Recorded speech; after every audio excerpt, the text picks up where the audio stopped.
Hello everybody, this is Glovesky here. Today I'm going to be showing you a speedrun of Catherine Full Body that actually qualifies for two separate world records. It qualifies for the hard difficulty Rin ending any percent run and the all gold trophies run as well. And so you'll be seeing me get both of those in this run. I'll explain a little bit later how it's able to qualify for both of those. This game is Catherine Full Body. It's a 2019 remake of a game in 2012 that was called Catherine, where we'll be following the sort of misadventures of Vincent Brooks, a software engineer going through a bit of a midlife crisis. And as he's dealing with his lady friends in the real world, in his nightmares, he is forced to climb a tower made of blocks, where if he dies in the dream, he dies in real life. There's a bit of vagueness on how much of the nightmares he actually retains in his day-to-day life. We can talk more about the story later. For now, as you can see, we're already in the game, already getting this run started. You can see we have two different methods of movement here. We have the sort of spider climb that we can do across blocks, and then we also have our normal running movement. We can pull and push blocks in order to create a path up the tower. We can only climb up one space at a time, so we are sort of forced to build these little staircases in order to get up here. Now, I do want to call your attention to the upper right-hand corner of the screen where you can see a little meter, and as you can see, as I climb steps, that meter refreshes, and if I don't climb a step quickly enough, that meter will go away, and when it does, I will lose sort of a score multiplier and get less points. Since we are going for the all gold trophies ending, points are super necessary to get that, so we will be needing to make sure that this stays full up and never completely goes away. As you can see, it gets very, very close to going away here. That's pretty frame specific, but typically, it's not a very bad reset. If it does go away there, you just reset, and it takes like 30 seconds. And so that is the night there. You also saw us collecting gold bars there, and we can explain a little more about how that works in a little bit. Coming up here, we are going to see Vincent's current girlfriend of 5 years for like 1 second, and we only see her like 3 times in this entire game. It's going to be coming up here in just a second. I believe it's right after this cutscene. There she is, and she's gone. But there she is. So as we continue on here, we're going to see the bar setting. This is where most of the daytime settings of the game take place, is you can sort of bumble around this bar, hang out with friends, drink alcohol, play arcade games, all sorts of basic stuff. Which, of course, all have some kind of gameplay effect. Here we're meeting Erica, who's one of Vincent's best friends, and here we're meeting Rin, who is a character who is added with the remake of Catherine Full Body. And that is the ending, their ending is the ending that we are going to be going for. So we'll learn more about Rin as the story progresses. For right now, the game is going to try to tutorialize us on how to send text messages to our girlfriend, and we're going to send her 2 nice text messages. There is actually, we can send her ruder text messages, and it is actually slightly faster. But at the time that I was doing this run, I hadn't gotten down the different menuing that it takes to do that, so I just went with this menuing, which is like fine. It's the time difference is maybe a second or two, which in a run like this, where the runs are not super optimized, it's not really a big deal.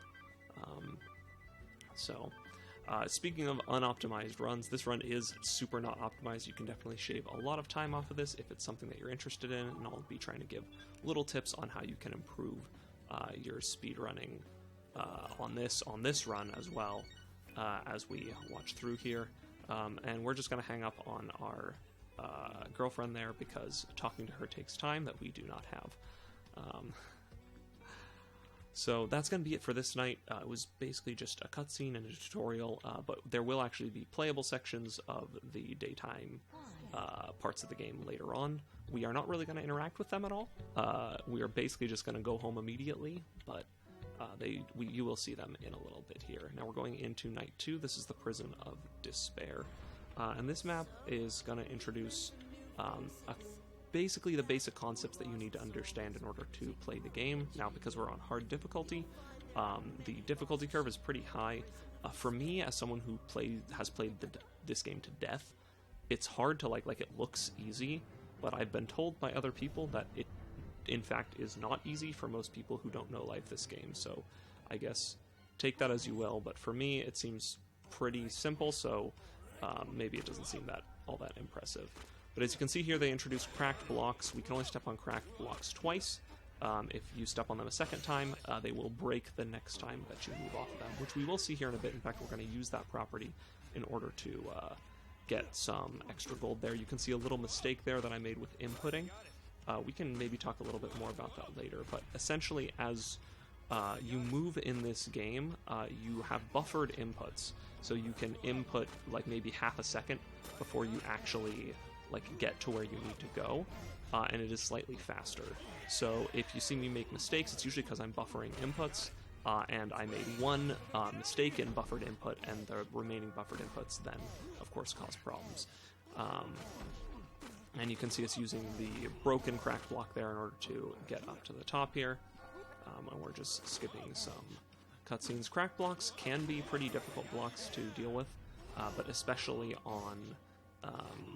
the main problem with cracked blocks is buffering problems. If you buffer on the wrong block, or if you buffer the wrong movements, you can do a spider climb or a hang off the side of the block, and if you stand back up on it, then that costs you an additional step on that block, which can sometimes cause problems with setups, and in fact it will cause problems with one of our setups, I believe on the next floor. These are the landings. You can see that there are all sorts of sheep. Vincent also looks like a sheep to anyone else. Basically anyone who's here looks like a sheep to everyone else, and it's all men in these nightmares. You can see us answering these questions here. Every time we go to a landing, we will be asked a question, we'll have to answer it. Most of these questions do not matter, since we're going for the sort of special ending of the Rin ending, so only specific questions will matter. But it always tells you sort of what the surveyed responses to these questions were between men in their 20s and 30s. So if you'd like to play along and either try and guess what will be the highest voted for option, or if you'd like to just pick what answer you would pick for that question, feel free as this game continues on. I am sort of just picking random options here because, like I said, most of them are not going to matter for us.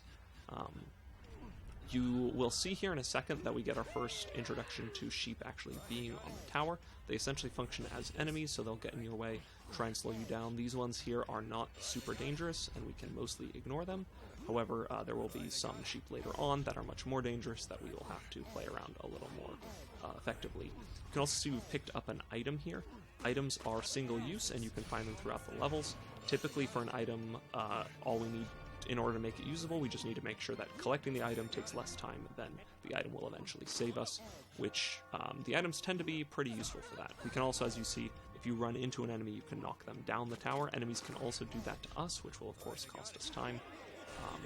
But in this run, I don't believe that ever happens, because this was a relatively solid run here.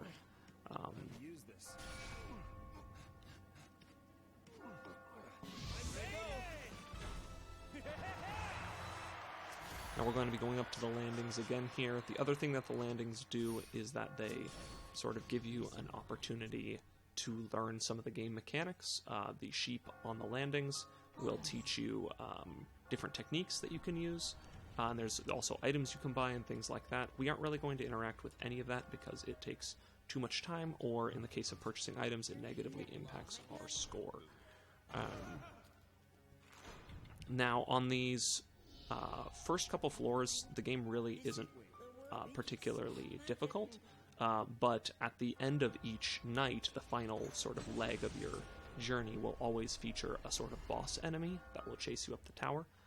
Now these enemies typically represent something that Vincent is struggling with in his day-to-day life, sort of given nightmarish form.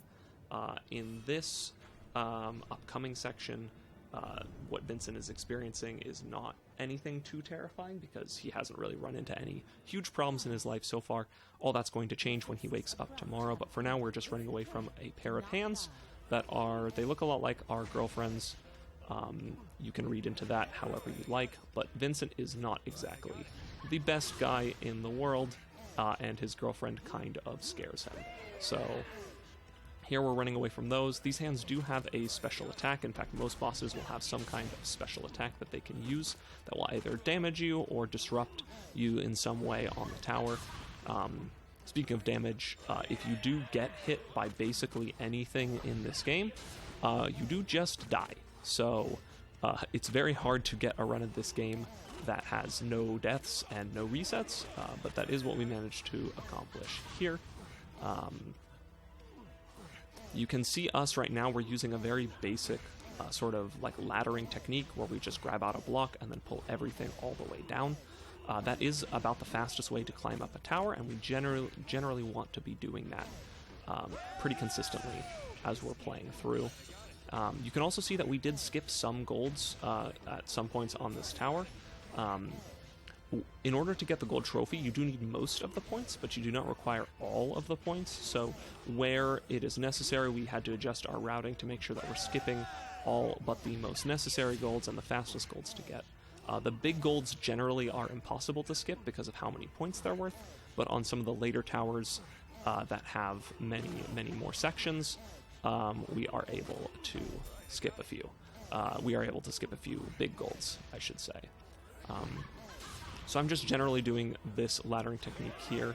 I don't know if this is 100% the fastest way to go up here, but I did find that when I climbed the tower in this specific manner, the boss never does its like special attack.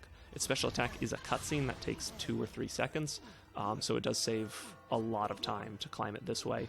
Even if there was a way to climb it slightly faster, if it triggered a cutscene, it wouldn't be faster. So now we're getting towards the end of this tower. This is actually one of the taller towers in the game, and you encounter it very early, but it's not particularly difficult to climb, and there's not a ton that can trip you up here.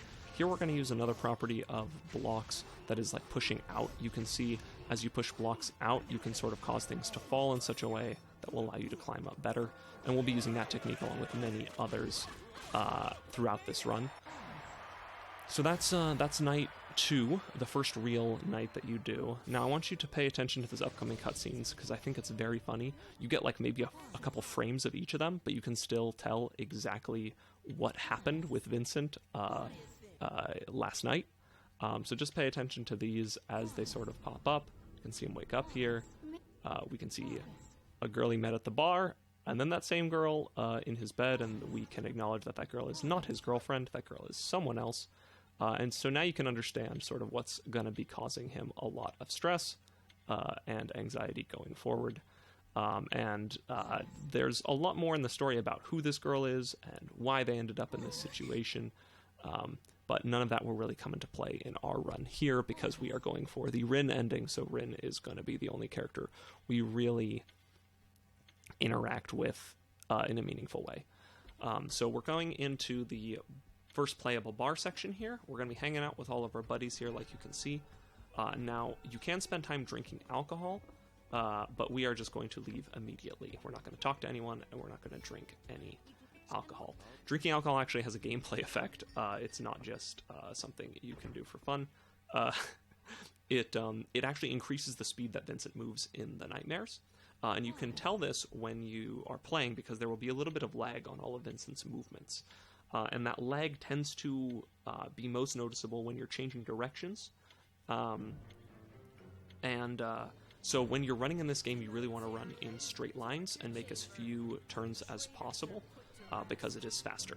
And generally speaking, running is faster than walking,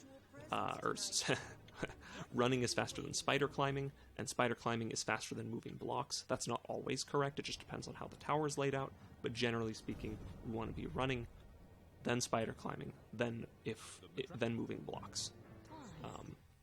Now here in the torture chamber, which is the next level, this is really the first actual start of the sort of main part of the game, I would say. If you stop at all on these trap blocks, they will kill you. We talked a little bit earlier about buffered inputs. As long as you are buffering an input to move off of a spike block, it will not kill you. So even though it may look like Vincent is getting hit, he is not, and in case if you were wondering what it looks like when you die to a spike block, you just saw that poor sheep experience exactly what it would look like if Vincent got hit. Now I talked earlier about mistakes. Here I have a mistaken input where I accidentally hang off the side of that cracked block, which caused it to break, and which causes me to lose a few seconds on this climb here. Fortunately, it did not impact the rest of the tower. Sometimes if you go off sort of the main strategy, it will negatively impact the whole tower, and like the normal paths I have for getting up just won't work. But fortunately in this case, it was a small mistake and we were able to just continue on. We do lose a little bit of time picking up this item, but it is important for later on this tower. Something else that you will notice a little bit later is that we do have the ability to undo any one action that we do, and that is the most powerful tool in our kit, which you will see in a little bit. We can abuse undo to fix all sorts of problems that we run into during the run, and to save a lot of time in some instances. However, undo does cost time in other instances, so you have to be careful when you use it. Undo also only works for the last block that you pushed or pulled. So for instance there, I wasn't really able to undo hanging off the side of a block because the last block I pushed was pretty far back. It would have cost me more time to undo than to just fix my mistake like you saw there. And I should add that all the sheep that I run past on the landings are people in the real world, just like Vincent, and in fact, you will meet a lot of them in the bar if you spend any time there, which we are not going to. And if you're trying to save, you can also move the camera in cutscenes, as you just saw. It doesn't do anything, but it's fun. And if you're going to save their lives from dying, at different points on this climb, you do have to interact with them. We don't, so I'm forced to assume that all of our sort of sheep friends in the nightmare here die horrible deaths.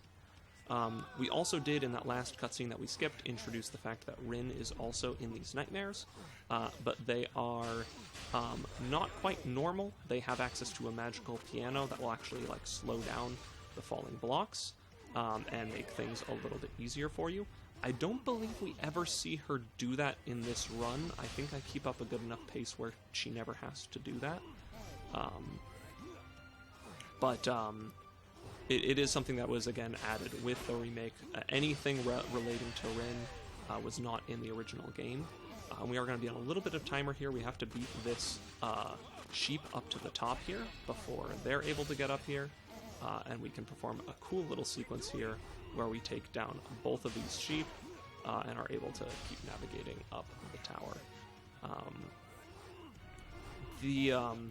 All these towers had to be plotted out and routed separately, and when I first started running, I had a bunch of different ways of climbing, and I basically started out just climbing them as fast as I could, and then eventually I figured out specific routes that get me exactly the number of golds that I need. So this is one of the areas whose routing has changed a lot. Basically, if you're interested in scoring, because you can't really find the exact scores that you need for each level on the wiki or anything like that, the absolute minimum in order to get a gold prize, you can't really find that on the wiki or anything. But if you're interested, every stage that you see in this run is perfectly optimized as far as gold goes, with the exception of the Imperio, which is one of the final stages, and Clock Tower. Imperio is a very difficult stage to optimize because there's a lot of randomness to it, and the Clock Tower I literally just never got around to optimizing. I don't think it would be significantly faster even if I had, but it might shave off a few seconds.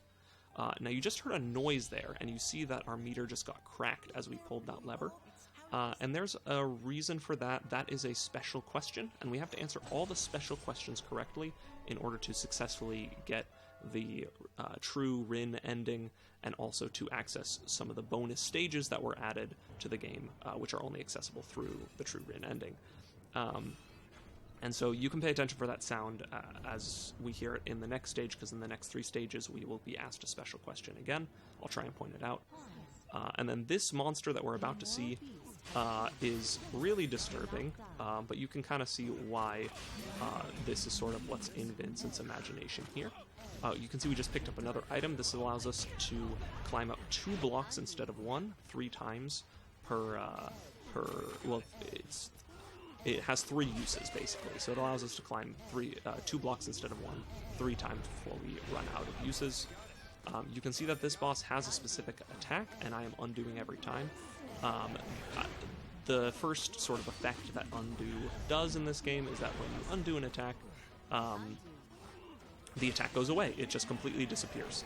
So we will be using undo to avoid a lot of boss's attacks. This attack will not kill you if it hits you, but it does reverse your controls. So unless you can play perfectly with reversed controls, it's faster to undo it. You can hide underneath these sort of these blocks, and it won't hit you. But with the amount of time the attack takes, it's generally faster to just undo the attack away rather than hide underneath the blocks.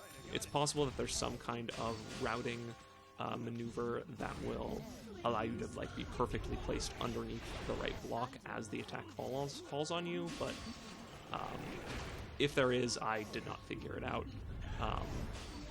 And of course we're clinging onto this two-step item here because it'll make this ending section a little easier. We used to actually hold on to the other item that you saw me use earlier throughout the entirety of this stage to use at the very end there, but it turns out that it's a little faster to do things the way that you just saw me use them. So that's another gold prize. We're all successful there.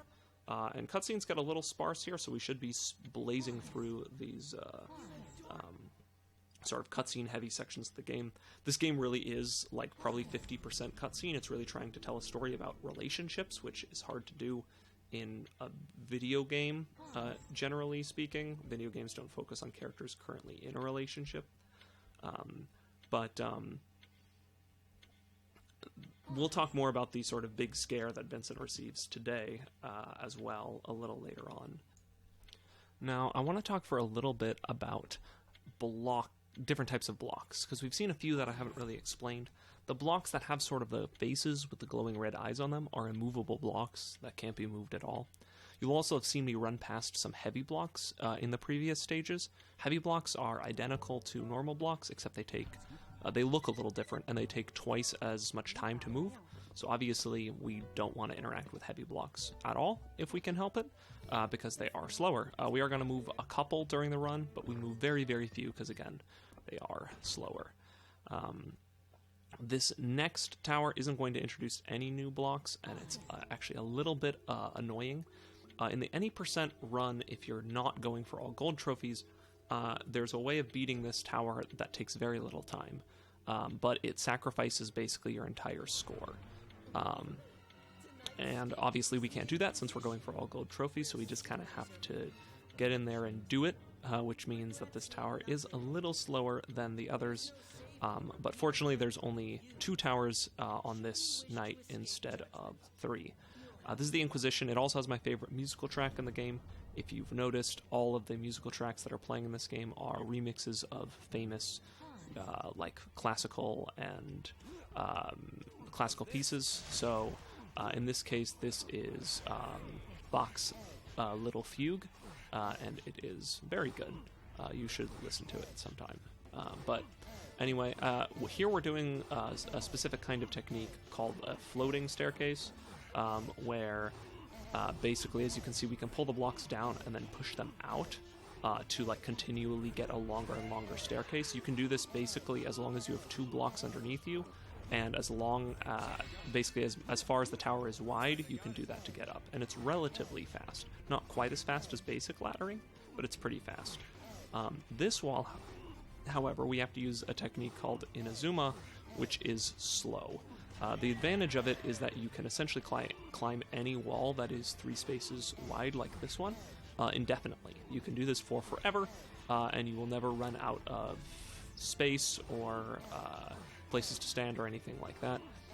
However, of course, the downside is that it's very slow. We want to be doing as little of that as possible, and part of the reason why this tower is so slow is that it requires you to do a lot of that kind of movement. Now you can see these sort of larger sheep here. They are a bit more dangerous than the previous sort of wimpy sheep that we've been encountering. Again, a little bit of a misinput there. I do want to say, actually, that you will see misinputs this run. You will see mistakes made this run. This run is not optimal by any stretch, but we did reach a point where I felt relatively confident with it. I liked the time that I was able to complete, and so I decided to upload this. But of course, this can be improved. In fact, I would love to see someone improve it. By the way, don't forget about that big gold. It's very easy to forget about, and if you forget about it, you cannot get a gold prize on this stage. So don't forget that. Yeah, I also wanted to talk about the item that we used earlier. We used a destroy enemies item. It's like the big red book that caused all the lightning to come down and kill all of those poor innocent sheep, but they would have beat the crap out of me if I hadn't used it. For a second there, I thought I had misinputted something in the game, but I didn't. That was 100% correct. I should also add that I am not playing this while recording this voiceover. I am recording the voiceover sort of in post, after having completed the run. I think that should be obvious, but just in case it's not, that is what's going on here. And this little technique, I actually think is a pretty cool way of finishing off the tower here. Ordinarily, when you push these blocks out, you'd end up in kind of an awkward situation where you'd have to build out a lot. You'd have to do the floating staircase a lot longer than is maybe as fast as you'd like to. But by pushing and pulling those blocks on the right side, and by dropping that right side down with some of our previous inputs, we're able to sort of engineer a solid situation. It's a little hard to explain exactly how the block movements work. I hope that at least some of it is comprehensible to you. But this is the only landing for tonight, so we are going to hear that sound when we get our special question, so pay attention for that here. It's about to happen right here. That noise right there. You can kind of hear me skip through it. And all these questions share a theme of basically not caring about what other people think and wanting to do your own thing. That's very important if you want to pursue Rin for a variety of reasons. And that will... Well, it's sort of explained more by the plot, I guess, but we're not going to see very much of it. The game has a lot of sort of fantastical elements. If you're not interested in spoilers, I will save them towards the later part of the run, just in case this game looks interesting to somebody. I think that the plot, while definitely not perfect, is interesting, and it's a very weird game, and I do actually really love the gameplay of this game. By the way, we are climbing away currently from a giant baby, so you can kind of guess what the nightmare that Vincent was experiencing in his real life was, that his girlfriend just told him that she may be pregnant, and so he is freaking out a little bit about the prospect of being a father, which is why we're running away from a giant baby. The giant baby boss I actually found to be really funny in like casual play, just like playing this normally. But in the speedrun, this boss is a little annoying because he really loves spamming his attacks. And even though his attacks are really easy to dodge, it's like they're like deceptively difficult because it's easy to psych yourself out and accidentally move into the space that he's attacking. Sometimes he can be a little mean and place it because there's a little bit of RNG with how he decides to attack. Generally, RNG in this game is based off of player movement, so he usually attacks the same, but if you slightly misinput or you have to undo at an inopportune time, it's a little easier to get hit by his attack. Now, his attacks don't kill you. They will just sort of knock you down the tower, so at worst, they really just cost you a little bit of time.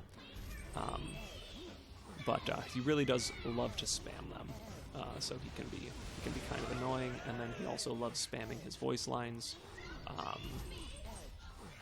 which, you know, they're funny at first, but when you've done the speedrun like 20 times, they lose their charm pretty fast. But yeah, like I was saying, I actually really enjoy the just general gameplay of this game. When I initially bought the original Catherine, I really just bought it because, haha, horny teenager, and, you know, the game kind of sells itself on a bit of like a sexy sort of feel to it. But even in the original Catherine, I beat the game, got all gold trophies, climbed up all of the Babel stages, which are sort of special stages. Yeah, the gameplay in this game is actually really, really enjoyable. I like the fast-paced, puzzling aspect of it, and if this looks interesting, I'd highly recommend picking either this or the original Catherine up and giving it a try. There are some differences, But real quick, I think that this little maneuver here at the end is actually really sick. It's like a really cool way of collecting that big gold, while in an efficient way. The way the movement works, where you drop down, and then as the blocks are falling, you're able to get out of the way, is pretty sick, I think. Yeah, I'd highly recommend that you pick this game up. If nothing else, it definitely is different than a lot of games that you've played, especially in sort of modern era, where most interesting new game ideas kind of get pushed out by the industry. But there are some differences between the original Catherine and Catherine Full Body. The original Catherine has a much darker atmosphere, I would say, because Rin doesn't exist, and Rin tends to brighten things up a little. The original Catherine is also just like kind of it's a much less pretty game. It's a lot darker and sort of dustier, and really sort of puts a lot more horror out there than Full Body is able to, I feel. However, it also feels a lot better to play. For example, there are no undos on hard mode in the original Catherine. There's also a lives system, which, I mean, live systems basically suck. Now we're going to be going into Night 5 here in a second. There's also some story differences between the two that I'll get into more a little later if there's time. We're going to go into Night 5 here, which is the quadrangle.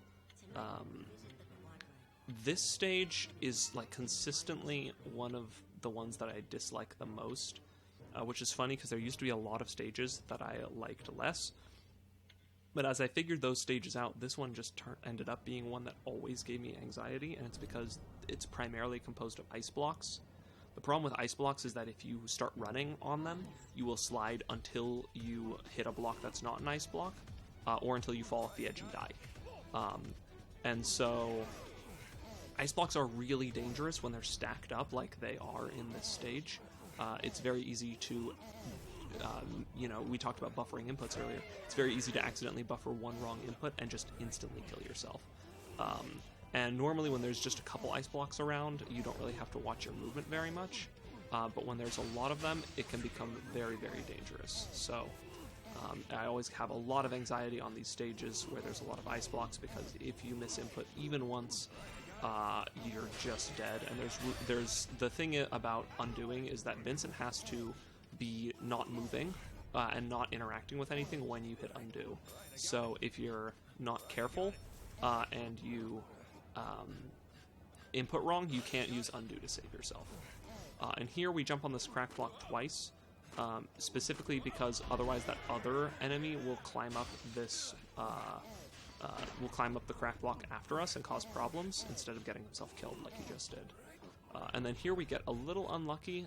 This enemy can go one of two different ways. In one way he kills himself, and the other way he gets in our way before he kills himself, so it's a little tiny bit slower, but it's not really a huge deal.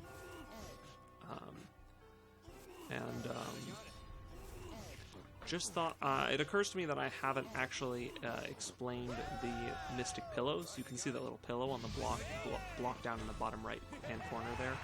It's gone now, but those in the original game gave you additional lives, and in this game they give you additional undos. So we will pick them up occasionally, but since we only really need one undo to do 90% of the things we need to do undos with, we usually will not pick them up unless they don't cost us any time to do.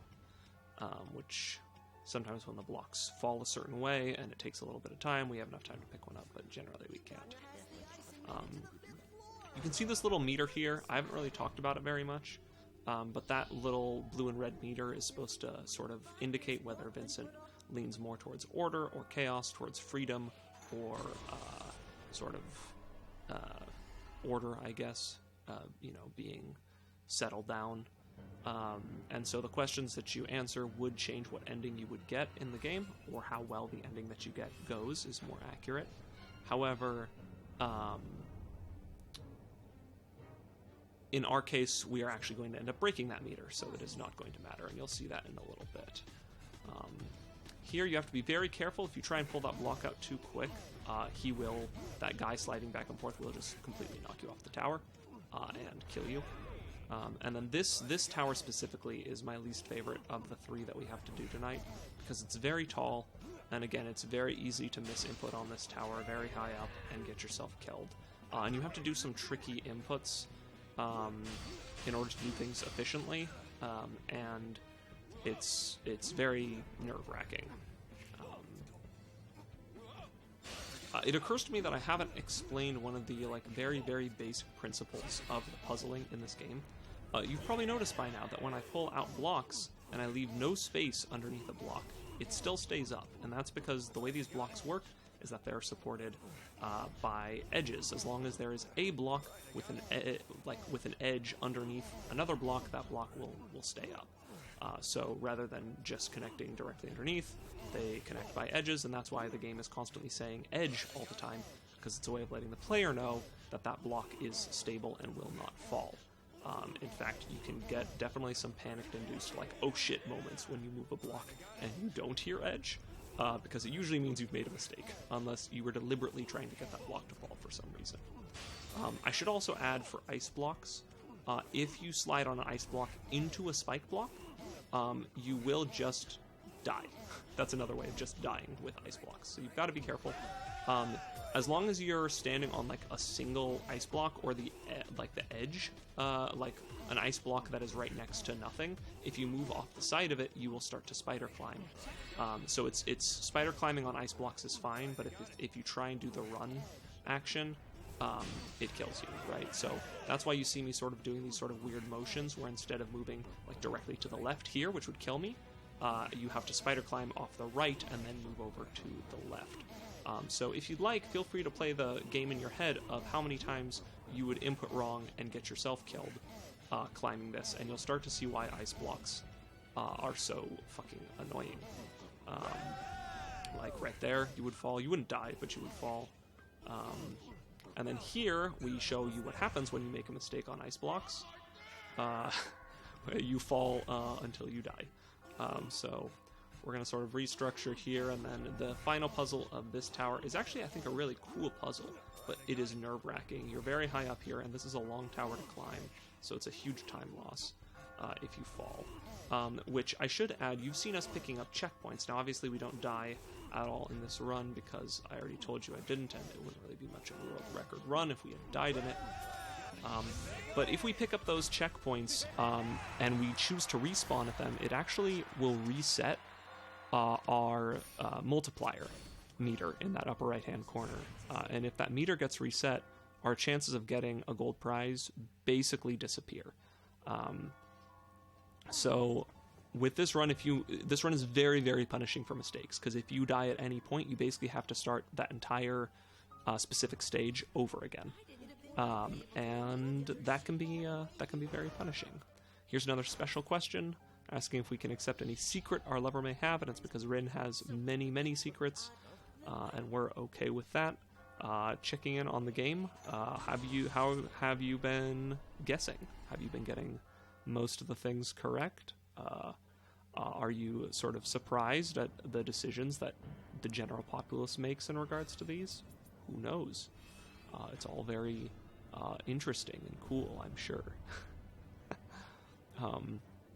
And here for this next stage, obviously, since we're in a pregnancy scare, Vincent is now concerned that he will have to marry his longtime girlfriend, who he's not 100% sure how he feels about, especially because he keeps accidentally cheating with the other Catherine who we saw earlier. So I don't know if we actually get a good shot, but the enemy sort of boss of this tower is Catherine, your girlfriend, wearing a wedding dress. Yeah, I should actually explain that. So Catherine with a K is your current girlfriend. Catherine with a C is the girl that you're cheating on your girlfriend with. And Catherine with a Q, or Rin, is the ending that we are going for currently. And they are a very weird person in general. Also, as far as these attacks goes, these attacks are actually quite dangerous because they will knock you further down the tower towards the front of the tower. But they can continually carry Vincent down. So if you're not careful, they'll carry you all the way down the tower and kill you. And then you also see she can sort of create these sort of waves in the tower that will cause these blocks to sort of get swept up in winds, and then they'll come back and try and smash you. I generally just don't want to deal with the smashing at all, so even though it does lose a little bit of time, I just undo whenever I see that attack happening. It's not entirely a convenience thing, because oftentimes she can pull out blocks that you need in order to climb the tower appropriately, but sometimes not. You'll see it here. I need all 4 of these blocks sort of in the center, and you'll see that one starts moving. So we push a block and undo to sort of reset that block, so that we can then climb this normally. If you intend on running this game, it is a little bit faster to pull out the block on the left and climb up that way instead of doing the blocks on the right, because it means you don't have to spider climb all the way back like we just did. But it's a very, very small optimization. Overall, I'm pretty happy with how I climbed this tower. Also, if you're intending on running this game, this sort of safety bonus that you get for how much of the tower is left when you touch the final block, it basically does nothing. It's never worth anything, and you don't really have to worry about it. By the way, that was shower cutscene number 1. We're going to see one more a little later. That one was Rin, and then there's one more with Catherine with a K. Later on, I typically refer to Catherine with a K as Catherine, and Catherine with a C as Cetherin, which I'll use to make things more obvious later on. Cetherin is the blonde that you're cheating with, and Catherine is the brunette who is your longtime girlfriend. The original game focused basically just on those two, because Rin didn't exist, and so Rin can be kind of disruptive to sort of the original narrative that they were trying to portray, and she also lightens the tone of the game quite a bit. However, I still kind of like the fact that they decided to include Rin as a character, because in the original game, there was some transphobic elements regarding the character of Erica, who is like a canonically trans character. She's the lady that we see at the bar who works there. She's the waitress at the bar, and they did a lot in Full Body to like try and apologize for that. And now I'm not trans, so I don't know how that lands with the community. But for me, it felt good that they decided to sort of do some work to make up for that. By the way, these cutscenes right here are unskippable. And when I initially started doing this game, that was very frustrating, because you want to go fast, you just want to skip everything. But it's actually one of the only breathers that you get from button mashing, so actually came to be quite welcome towards the end. So this is Night 6. This is originally like a really huge pain in the butt, especially casually. When you're just playing through the game normally, this tower is really difficult. But when you're playing through in the speedrun, the routes up are actually pretty chill. So as long as you do the same thing every time, it's really not a problem. Because it's a lot harder for like one wrong input to like completely screw you over. You'll notice these blocks that I'm interacting with. These are bomb blocks. And they will turn blocks around them. They'll either destroy blocks around them in a small radius and then turn blocks farther away into cracked blocks, which they can really just completely destroy the tower if you're not careful. And so, of course, but because we are speedrunning, we know which ones are okay for us to step on and which ones are not okay for us to step on. You'll also notice the enemies have upgraded again into these like big sheep with the clubs. They can be a lot more dangerous, because if they hit you, instead of knocking you down the tower at this point, it will just kill you. But the enemies from this point on we tend to not have to worry about as much. Their placements are just much worse, and we can typically just ignore them or kill them very easily. So like, for example, this guy is just going to drop down. He does that every time, so it's really easy to just not interact with him at all.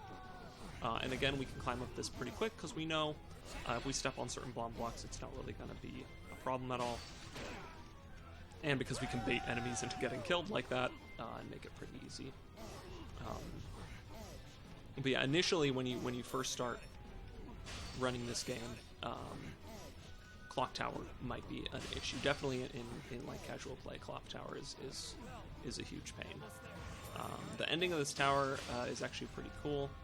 As you'll see here, where we get to use super cracked blocks. These are cracked blocks that only have one sort of use, which we saw very early on in the Prison of Despair, but we get to see them again there, where they form a bit of a phantom staircase where if you don't run up that fast enough, the ground will fall up from underneath you and you'll just die. Which is, by the way, how this tower works. How these towers work is that the ground is falling away on intervals, so if you do not climb the tower fast enough, the ground will fall out from underneath you, so it is timed. We don't really notice that in the run because we're just going too fast. That's never going to happen to us. But in casual play, of course, it's a big issue. Now, it may not feel like it, but we are actually really deep into the game at this point. There are not many stages left before the end. However, those remaining stages are quite long. And of course, with the bonus stage tacked on, we are not quite at the halfway point of the run yet. It's basically everything through night 6 is the first half of the run, and then nights 7, 8, 9, and 10 are sort of the back half.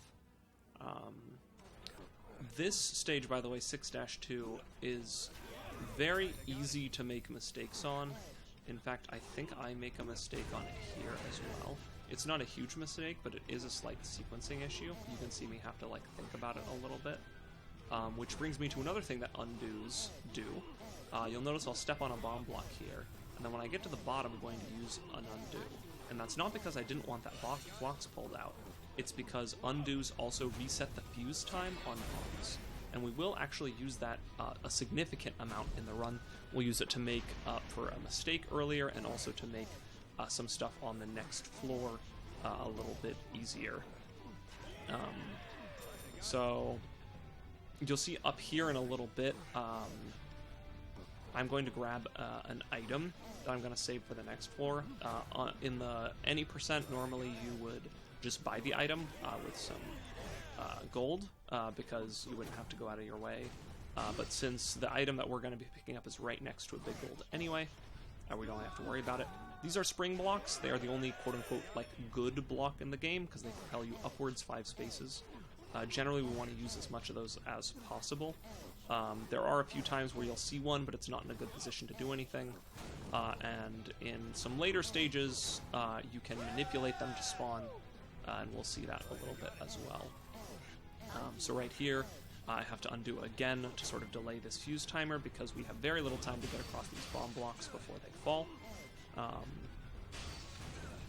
As you can see, there's a lot of precise stuff on this tower, so this tower can be very difficult, and there's a bit of a time loss there as well. Generally speaking, if you can pull out a block sort of towards you where your feet will still be underground, or on the ground, I should say, rather than where you'll be hanging off a block, it will be faster because you don't have to spider climb around to get back to solid footing.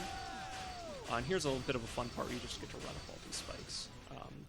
As long as you input properly, it's not an issue. Here actually can very easily catch you off guard, because sometimes you'll try and hang off that side before the wall comes down, because you won't realize it's supposed to be there. And you just saw us pick up another, and see here I misinput again, and I have to undo to reset the fuses on the bombs. Also interesting to note that bomb blocks can't crack other bomb blocks. They won't turn other bomb blocks into crack blocks. They'll only destroy the bombs closest to them. So, and as we saw a little bit earlier, bomb blocks do not hurt Vincent at all. They only destroy blocks, so you don't have to worry about getting killed by standing on a bomb block, which is a small saving grace. They would be atrocious if that wasn't the case. But you can see we picked up another energy drink, which is the climb 2 steps item. You can see that in the bottom right-hand corner. And that's really useful for this upcoming stage, because this upcoming stage takes forever without items. It's really intended to have items used on it. So, because the tower falls pretty fast out from under you, and you definitely want to make sure you have items for it so that it's much easier to climb. And you'll see, because we're going to use an energy drink to bypass a whole bunch of puzzles, and then I will have to do one of them, and so you'll see how slow it is when we get there. One thing I did want to mention regarding bosses in this game, because you'll notice that a lot of them do stay relatively close to Vincent. There is a little bit of rubber banding in this game, where if you run away from the boss, they'll choose movement actions instead of attack actions more often, which will just allow you to, which will allow them to keep up with you. So even though we're moving very fast, it won't look like we're gaining that much distance on the boss. This is also the only stage in the game with this type of enemies. It has ants as enemies. You can see them right there. They're very annoying, and I, to this day, don't know why this stage specifically has ants on it, or what the significance of them is supposed to be. Yeah, ants are on this stage, for whatever reason. And they're annoying because the way that they can crawl up after you, and that they'll actually hang on to blocks even after you push them off, can be pretty annoying and pretty dangerous. I think right coming up here, you're going to see one of these puzzles we actually have to solve, and it's the bomb one.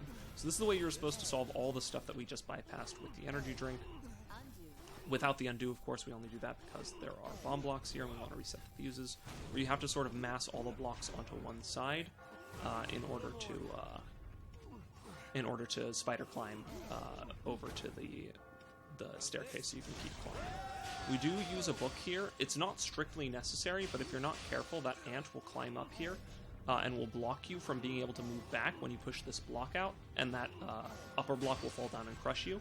I can tell you how I know how that happens, because that literally happened to me in a run. It sucked.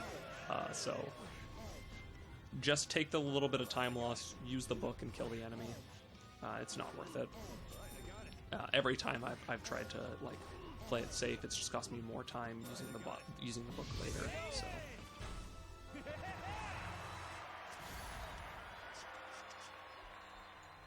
And so coming up here, we have the final special question that we need to answer in order to lock in the Rin ending, or the Rin path, I guess. It doesn't really lock in the ending, because there's a lot more we have to do to lock in the ending, and it's very easy to accidentally get locked out of the ending. If I answer any of these questions wrong, it will completely lock me out of the Rin ending, and I'll have to reset the entire run.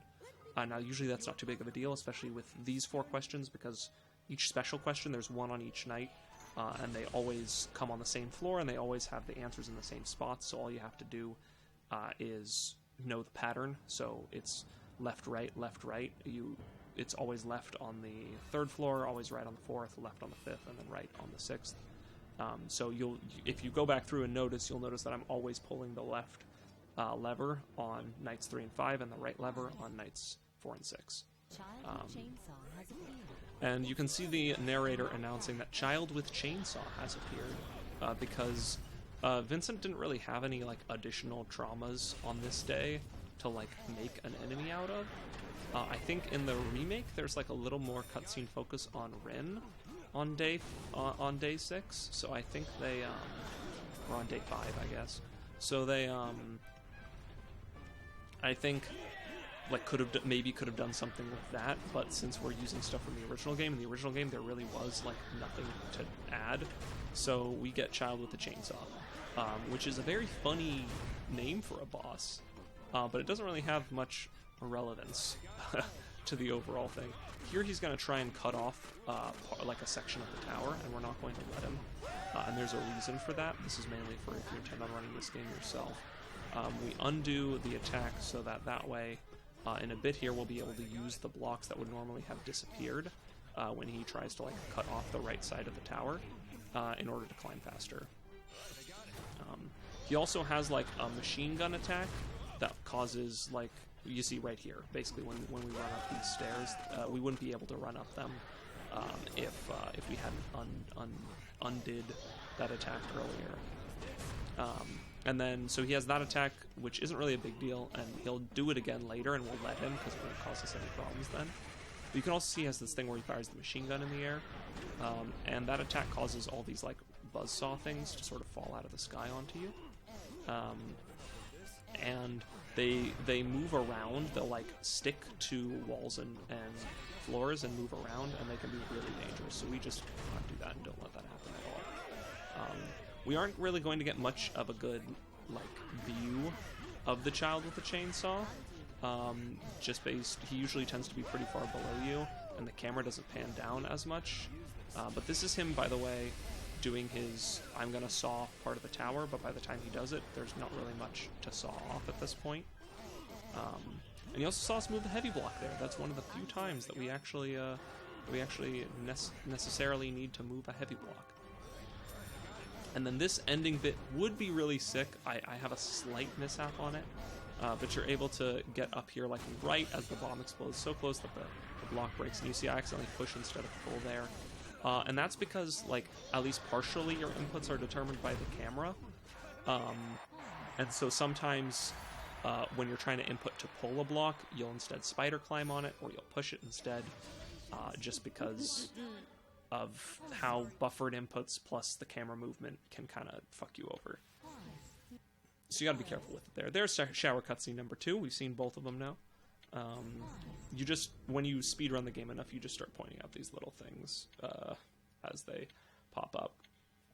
So this is Day 6. Day 6 has a ton of cutscenes on it, and it is also the lock-in moment for the Rin ending. So if you're doing a normal speedrun of this game, like a true any percent, you don't get this upcoming cutscene that we're going to be experiencing. Here it asks us to save, and we're not going to do that.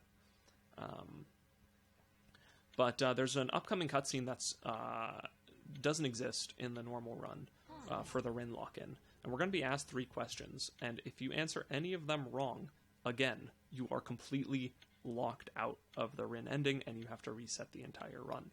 And we have done that before, because it's very easy at this point to just be mashing or want to get through the cutscene as quickly as possible, and accidentally hit the wrong button. So this is the cutscene right here. What is funny is that after we answer the 3 questions that we need to, we can instantly skip the cutscene, so that was pretty nice of the developers to do.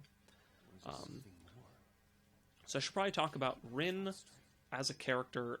You may have noticed that I've been kind of trying to avoid gendering Rin as I've been talking about this run, and it's because the game is, this is maybe a criticism you could level, the game is a little unclear. So Rin has, like, boy genitalia, and appears to, like, describe themselves as a boy at one point, but also the way they dress and act is very feminine, and they're, like, referred to as a girl by other characters, and it doesn't seem to bother them. So it's like, are they a cross-dresser? Are they trans? You know, so it's a little vague in that respect. But I appreciate that the game genuinely makes, like, Vincent choosing Rin just to be another romance option rather than making it a joke, right? Which is kind of what they did with the original Catherine and Erica as a character, and obviously the trans community was not a fan of that, nor should they have been. But anyway, cutscene over. We can get back to the speed run here.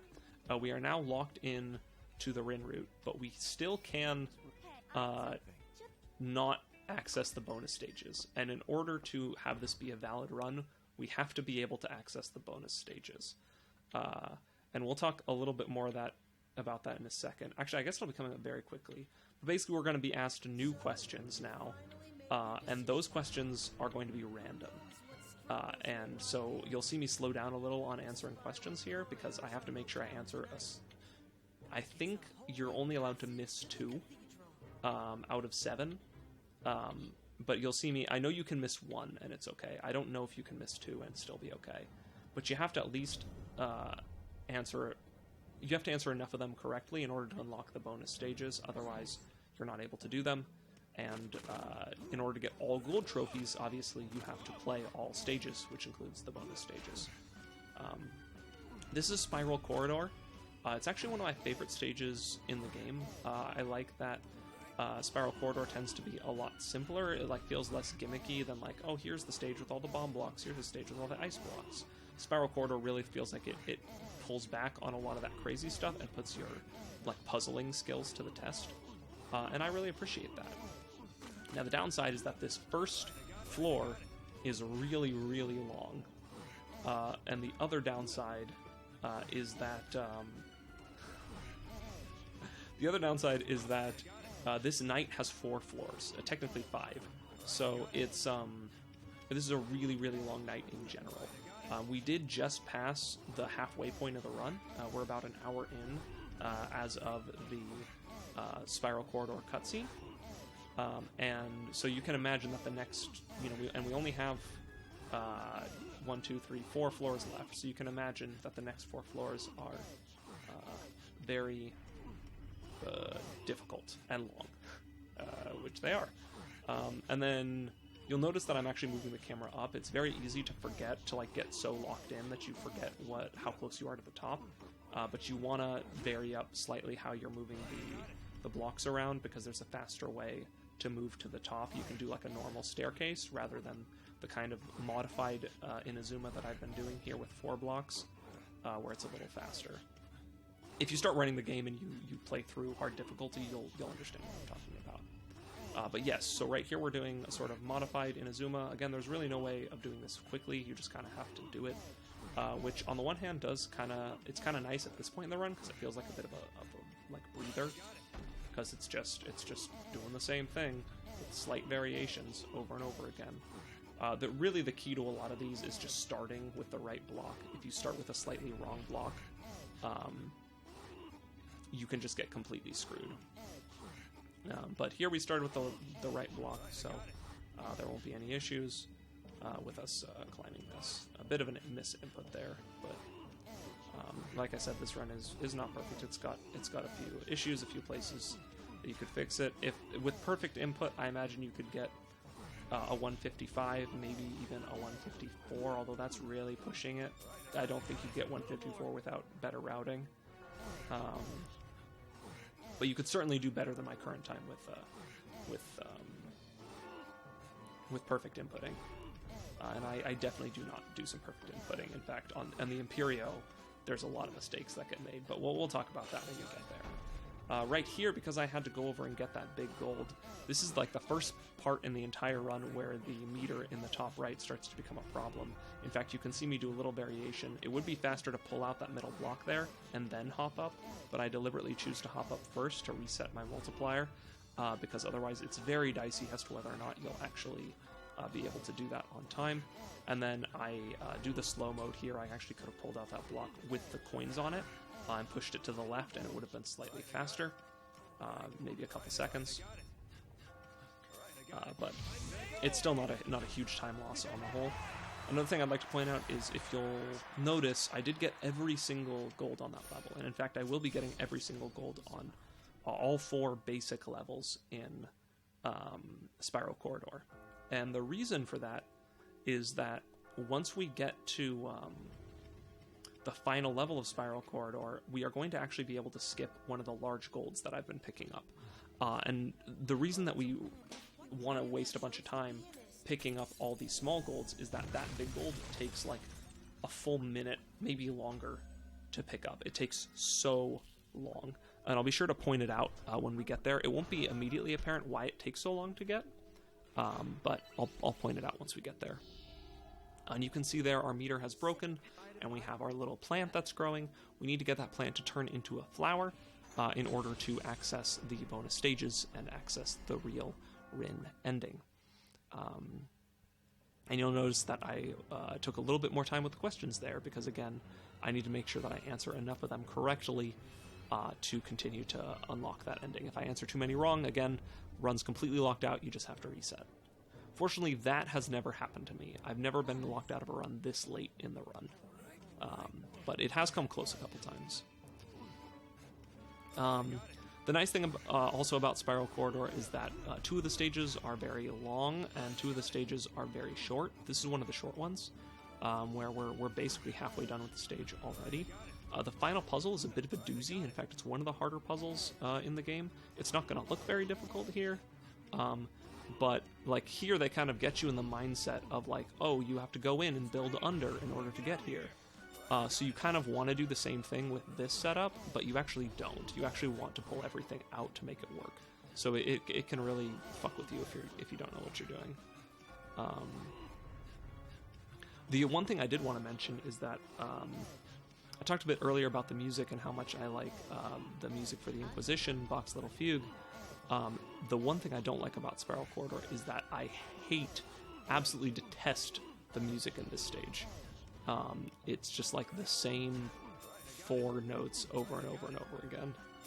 So yeah, we waste a little time here getting these extra golds, but we do need to do that in order to save more time later. This upcoming stage here, 7-3, is one of my favorites. It's kind of a sequence of additional puzzles where it kind of presents one puzzle at a time to you that I find pretty interesting. We are getting pretty high up here. Like I said before, we're past the halfway point, but the halfway point in the run is not the halfway point in the game, if that makes any sense. We're most of the way through, it's just that these last few nights are really, really long. So...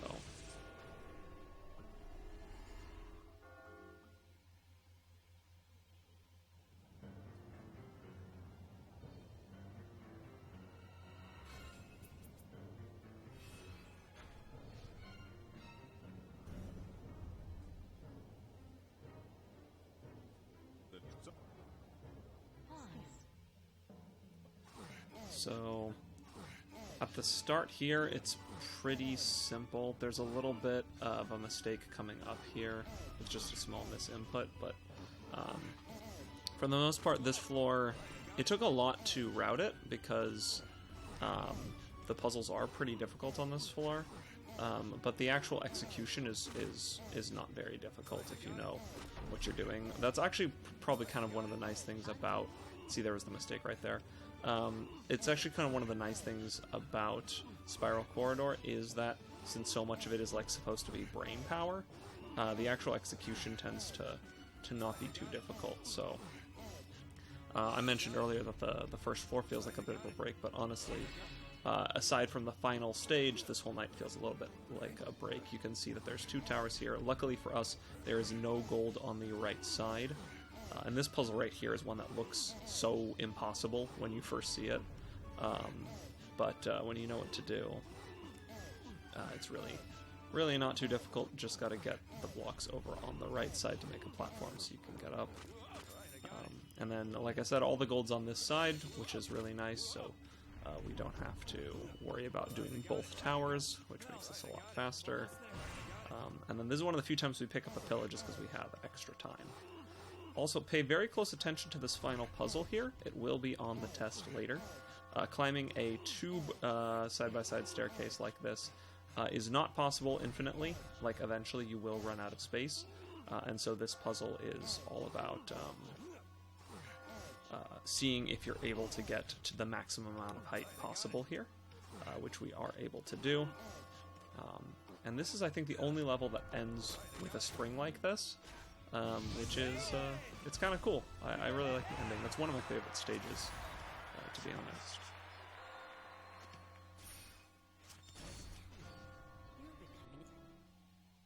Now, the nice thing about Night 7 here is that even though it is 5 stages, the most out of every night except the Imperio, the 4th stage is incredibly short.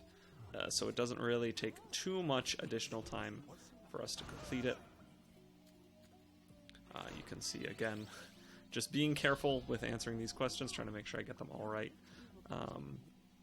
You can miss 2, so once I get the flower, it would make optimal sense to just mash the button. I don't do that in this run, because I'm just worried about not qualifying. By the time you've gotten an hour and a half deep into the run, you're really... restarting starts to become actually pretty terrifying. So you'll see me make, especially later in this run, some little slowdowns just to make sure that I don't fail. By the way, I hope you were paying attention earlier because this is the test. You essentially have to do exactly the same thing we did last time. There isn't a wall on the left side here, but that doesn't actually really change how we do this at all. Additionally, on this floor, it's very easy to accidentally step on the final step of this floor, and you have to be very careful about that, because if you accidentally step on the final step, and you haven't gotten all the gold, you can screw yourself. So you can see, I try and make sure I don't do that, and then there's a very death-defying drop here, but it's very safe. It's pretty much impossible to die doing that as long as you set up the tower the right way. And that's it. That's the 4th floor, so it's very easy, very fast, as long as you know what you're doing, and even if you screw up in a way that is unfixable, it's a very short night to reset. So, for speedrunning purposes, that's definitely our favorite map there. You can see almost all the sheep are gone. They're really amping it up because this is supposed to be sort of the big final night of the game, even though it's not the final night of the game. And most of our sheep friends have disappeared. And we're going to be interacting with an interesting boss. So unlike the other bosses who followed behind us and tried to kill us as we go up the tower, in fitting with the rest of Night 7, this boss is more about having us solve puzzles. So there's a lot of really cool puzzles and really sick movement here. Remember, we've been collecting these golds all the way up this tower, and it's so we can skip a big gold a little further up that takes a lot of time to get, and I'll be sure to point that out here. But we've got some very sick movement at the stop here, or at the start here. We also introduced black hole blocks here. As you can see, they eat every block that is placed above them, and they will also eat you and instantly kill you if you step on them at all. They're my least favorite block in the game, and trust me, that is a competitive title there. So we're going to pick up an item. There is a faster way to get up here, a much faster way to get up here using a spring down on the bottom, but unfortunately we have to get this gold here in order to do a later skip that saves much more time, so we're not able to do that. And then as you can see, these are unstoppable cutscenes where he makes things a little more difficult for us. This is the big gold that normally would take us forever to get. We would have to sort of move these blocks all the way over and then climb up even higher and then grab that gold right there. And it takes probably a minute or more. So we collected all the golds that we did over the course of this night, specifically so we don't have to collect that one. Now he turns off the lights. This really isn't a big deal for us because we know exactly what we're doing. But it can take a little getting used to. And then I do have a few missed inputs here, a very scary one here. If I hadn't have pushed that this way before I did that, I would have slid off the edge and just died there. So very scary there. Thankfully, once we came to a stop, we were able to undo and not die there. But definitely when I put that input, I was terrified. I thought I was screwed, and I was really happy with this run too. I was so pissed, but thankfully we're not dead. And then this bit actually took forever to figure out a solution for in routing, because getting through this without losing your multiplier can be really difficult if you don't know what you're doing. But thankfully here we have a pretty elegant solution where we can push these in such a way that it's pretty easy to get up, and we can use the item that we picked up at the beginning of the level. And then this is one of my favorite single puzzles in the whole game. I just kind of like that you have to climb around here and gather these spring blocks to again, be careful there. If we had just run over, we would have stepped on that ice. We would have stepped on that ice block and slid off the map. So ice blocks, even here, still very dangerous. But it's a pretty cool puzzle, and it feels good to execute. It's a nice one that you can really buffer without worrying too much about getting yourself killed. And then here, the solution to getting these big golds at the top is simple, but it's a little jank. You just have to do a drop down. There may be some way of building out the tower such that you can pick it up on your way, but I feel like any way of doing that would actually just end up being slower anyway because of all the things you have to shift around to get it to work. So we just use a drop down strategy. Again, even if you could figure out a way to do it on your way up, I don't know how much time it would save. You'd also probably lose that left small gold if you tried to do it. So you can see there I almost accidentally, if you're mashing B when you let go of that upper block, you can sometimes accidentally just drop immediately and miss the gold, and then you have to go back up again, and it's a decent time loss. We managed to not do that and got the gold prize after doing that big gold skip, which maybe that big gold skip doesn't look that cool, but it took a lot of planning and effort to get rid of that, and it sped up the run significantly. So keep that in mind if you're going to run this. Now we're going into the cathedral. The cathedral, they really tried to ramp up the difficulty, which you might say, hey, that last stage seemed pretty difficult.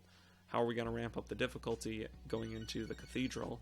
And here we get a call. This is our girlfriend of 5 years breaking up with us over the phone, which, yeah, it's about time, but it's also, they kind of have to do it like this because pretty shortly Rin is going to become kind of the focal point of the story since we've locked in Rin as our ending, and so they kind of just need to get her out of the plot, and so they have her break up with us over the phone, which is really funny and a little lame. but yeah. So we're going into the cathedral here. There's actually really cool cutscenes to enter the cathedral for both the Rin ending and the normal endings of the game, where we're actually going in the daytime for once. And we are ramping up the difficulty by making it an escort mission. So in the normal ending, it's Catherine, and here it's Rin that we have to escort up the tower. So you'll notice I have to build the tower in a certain way to allow her to follow up behind me, which does limit the techniques that you can use. They, of course, make the tower a lot more simple, because it would be really, really difficult if they didn't.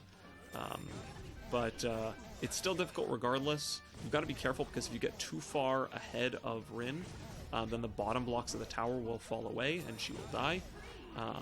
We are also being chased by an evil Seatherin, and you also get a command to tell her to wait.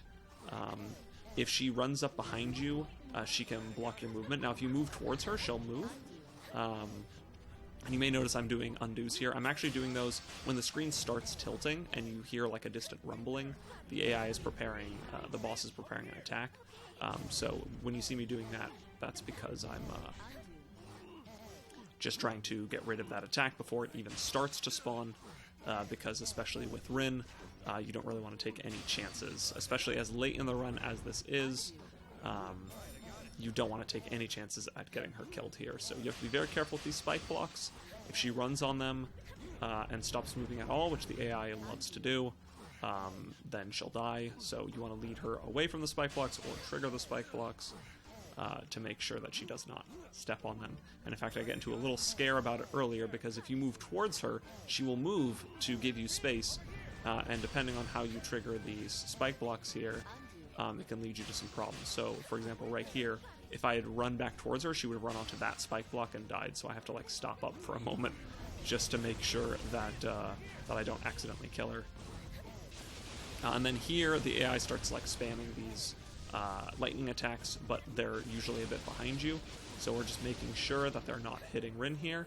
And then once she gets on that right step that she just stepped on, you are good to run all the way up to the top of this for the end of the level. So my timing was a little off there. You want to get that big gold and be back in position before she steps up. But it's just so dangerous because lightning can spawn like 2 spaces behind you. So if you go too far, lightning can just spawn on her space and kill her. And again, it's just not worth it. So you could maybe complete that section 5, 10, maybe 15 seconds faster if you're like being really aggressive with it.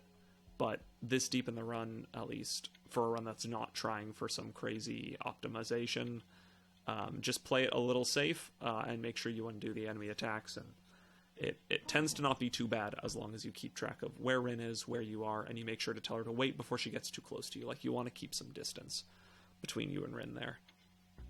So that's the cathedral. Now, ordinarily, like plot-wise, Vincent would be done. He'd be all good.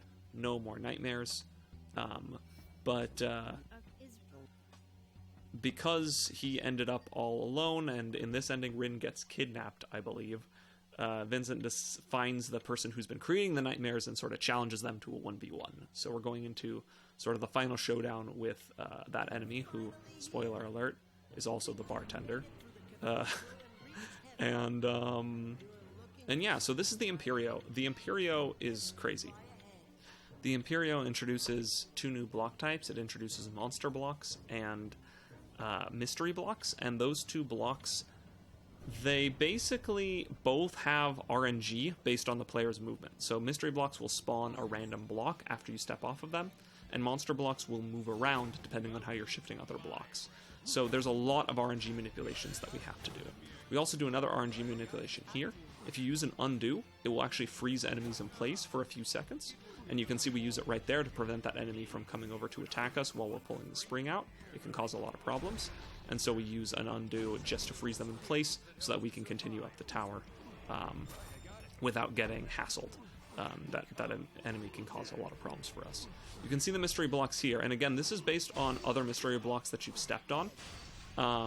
They spawn in like a specific order. So we have routed the tower specifically so that we step on the right number of mystery blocks to prevent some unfortunate mystery blocks from spawning. So the main goal is we're trying to keep a heavy block from spawning in a place where we would have to move it, and it would take us more time. So that's why here, I believe we want to step on this mystery block here, so that this one we run across right here is going to turn into a heavy block, rather than the spike block that this block that we just pulled out, this mystery block, would turn into. Or sorry, monster block. And so if that had turned into a heavy block, right, it would slow us down a little bit. And then here I'm trying to be very specific with my movement here, because everything here impacts the final puzzle. And so you have to be very specific and move things exactly how you need to move them in order to get this final puzzle to work out. This is one of the hardest final puzzles in the game.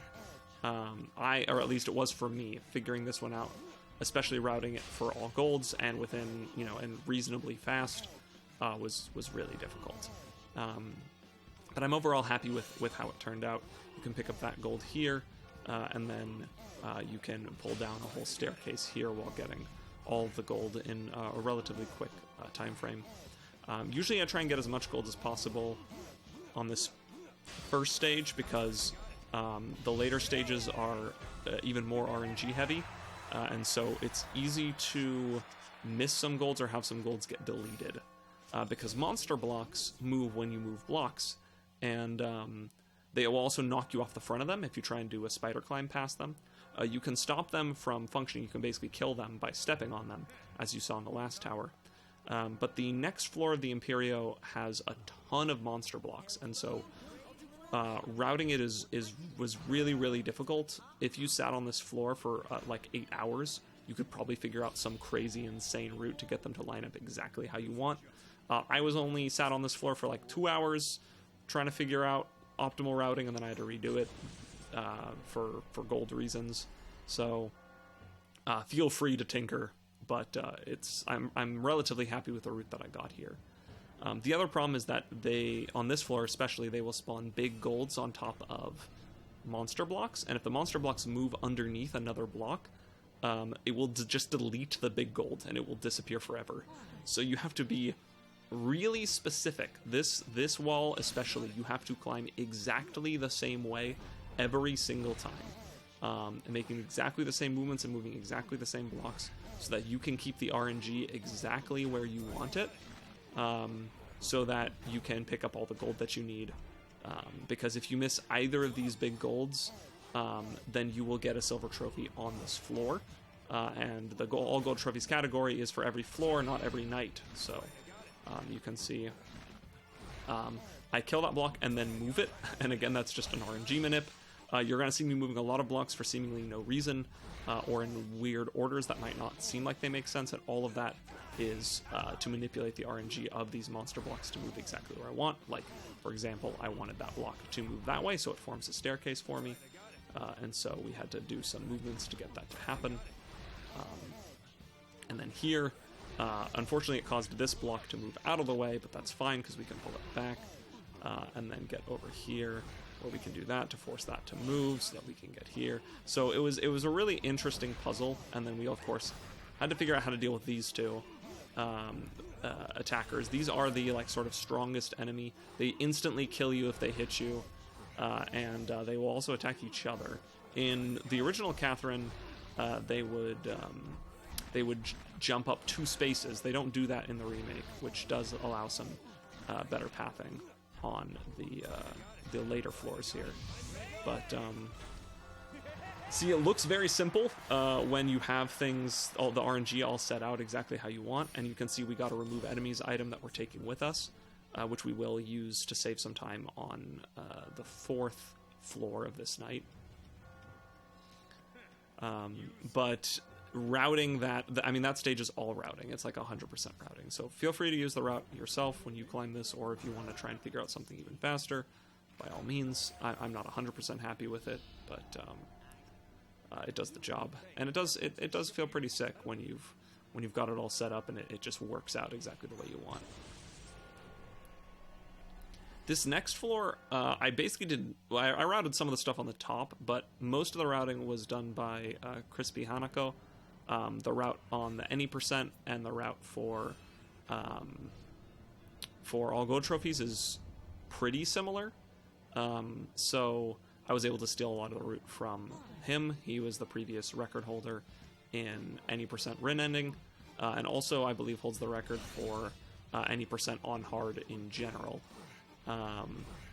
So most of this routing is his. The beginning of this floor is very complicated with the way it's got all the blocks laid out in kind of this weird jagged formation here. But with the right movement, you can really make it feel pretty easy. And then the second half of the night gets a lot easier. It splits into 2 towers, or the second half of the floor, I should say, gets a lot easier. It splits into 2 towers. We're just gonna seal him away for crimes against humanity. And then I did have to change the writing a little bit here so I could come over and pick up that gold. And then we want to support that block there. Otherwise it falls down, and you have to spend extra time pushing stuff out. Make sure you pull out that normal block. Don't pull out the cracked block there, because it will end up breaking and it will screw up your footing there. We're also coming up on another one of the only points in the game where we are going to move a heavy block. It is actually faster to move this heavy block than to drop all the way down and move that normal block on the bottom right. And the really nice thing about when they set up 2 towers like this is that you can kind of ping pong back and forth between the two to make the whole route faster. So like here we can sort of build a bridge over and then build a bridge back and not really have to move very much going directly up. And then we're gonna knock this guy. That guy's actually really nice. He usually doesn't attack you, and even if he follows you, he usually doesn't follow you so aggressively that he causes problems up here. I don't think I ever had him come all the way up here to cause problems. So yeah. So I can talk a little bit more, I suppose, about RNG in general. So with the mystery blocks, especially when we get to the boss of this floor, there's actually a pretty cool thing coming up here where we stop him there and then we pull this out, which keeps him from coming over, and then we can just straight build out. It would be a little faster to go to the left here, especially because we don't need to pick up this gold here, but it's a tiny optimization that I think I just missed when I was planning this out. But the boss of this night will randomly create monster blocks and mystery blocks. So the fact that he randomly creates them and they also are RNG leads to a ton of inconsistency. In my opinion, it's the most dangerous floor in the entire game. We're not quite there yet. We did just get all of our questions right, which, like I said, is probably a tiny time loss, but it's tiny time loss, so who cares? And so this next floor is actually pretty easy, generally, but I make a few mistakes on it. It's probably the easiest of the 4 main floors of the night. There's one problem towards the ending where if you move in a specific way, it can, like the final blocks will fall differently. Which can cause some issues, like right there, that was a bit of a mistake. But I'll talk about that a little more as we get towards the top and kind of try and point it out for you. But I never figured out why it would do that. It was like I just found a way of moving where it didn't happen, but I don't know exactly what I was moving that was causing it to happen, if that makes sense. And again, just misinputs here. This floor is just not done very cleanly, which is funny because it is like the easiest floor of the night. Again, that's another misinput.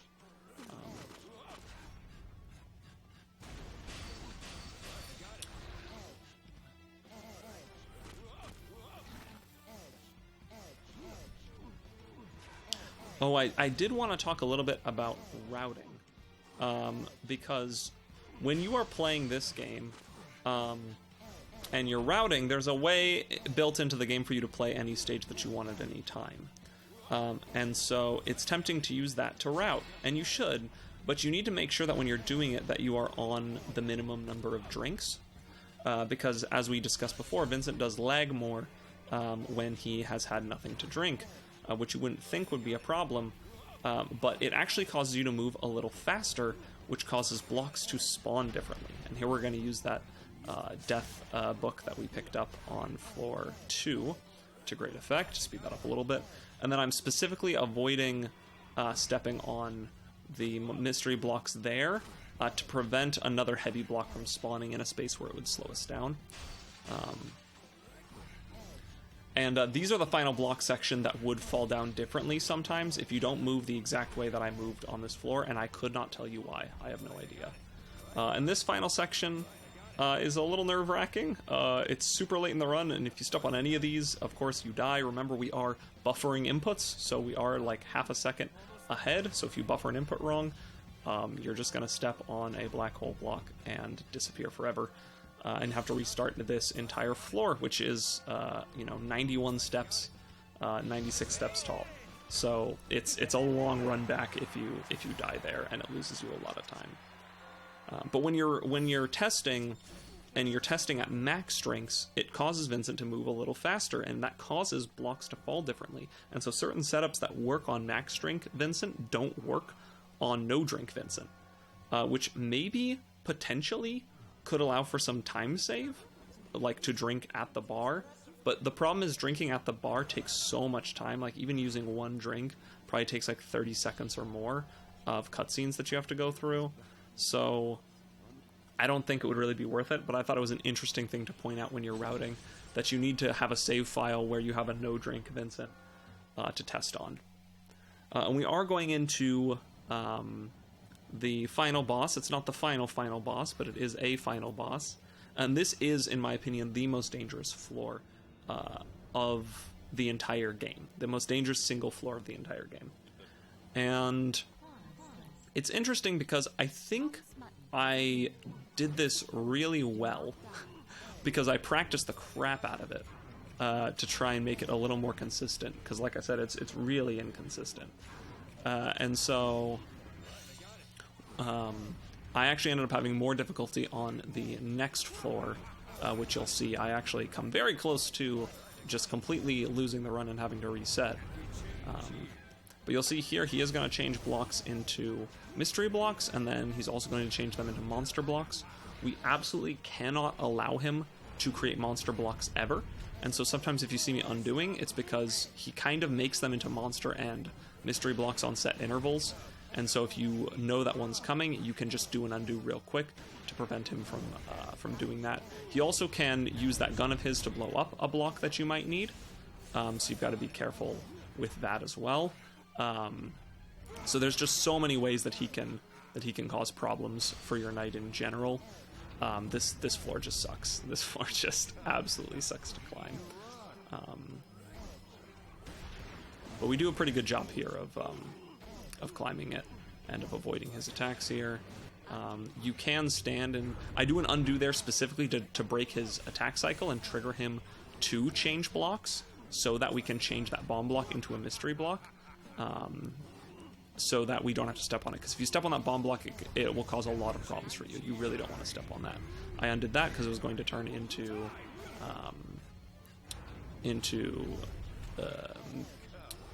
monster blocks. He was going to turn into monster blocks, so I had to undo that.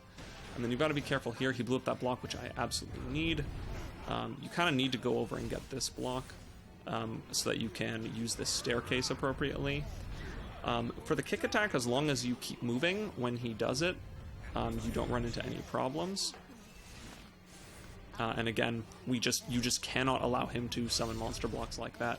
If you allow him to summon monster blocks like that, it's very, very easy to just lose your whole run. So it does take a little bit of extra time to undo in some instances, but that you have to do. And then I undid there because I was trying to keep him from breaking a specific block. And I do miss input here slightly. I'm a little kerfuffled because I'm pretty high up on the floor, and I don't want him causing problems.